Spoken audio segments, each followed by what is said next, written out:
Mnamo tarehe 15 Oktoba mwaka 2025, taifa la Kenya na bara la Afrika kwa ujumla lilipumua kwa huzuni baada ya kutangazwa rasmi kwa kifo cha Raila Odinga Omolo Odinga akiwa na umri wa miaka 80.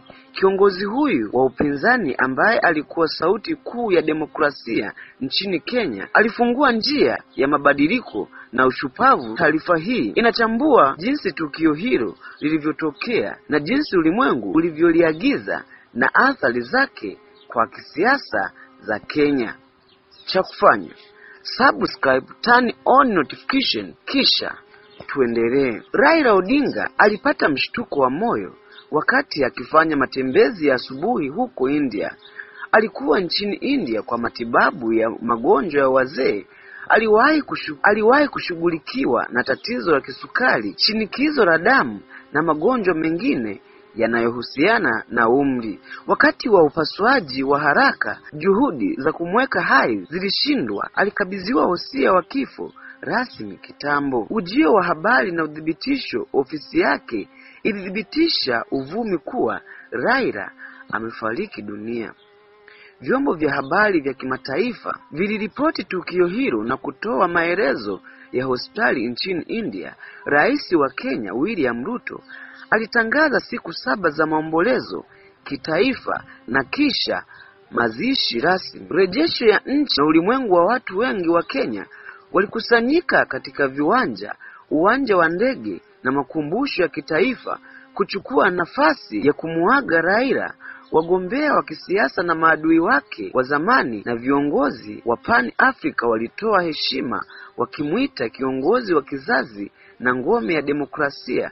Na mataifa ya Afrika pamoja na Tanzania, Ghana, Rwanda na Uganda yaliungana na viongozi kutambua mchango wake wa kisiasa na utawala bora. Raila alizaliwa Januari 7 mwaka 1945 jijini Kisumu, Kenya.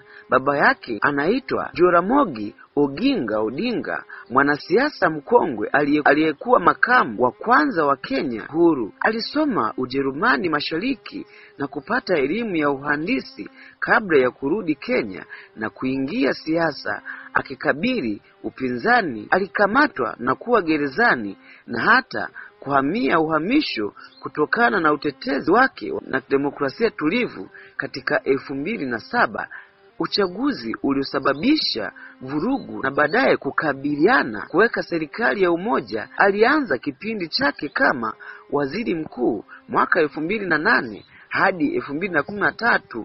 Pia Raila Odinga alikuwa mshiriki muhimu katika kuliundia Kenya katiba mpya ya mwaka 2010 na kupigania mabadiliko ya kijamii, haki za kiraia. Athari na kifo na urithi.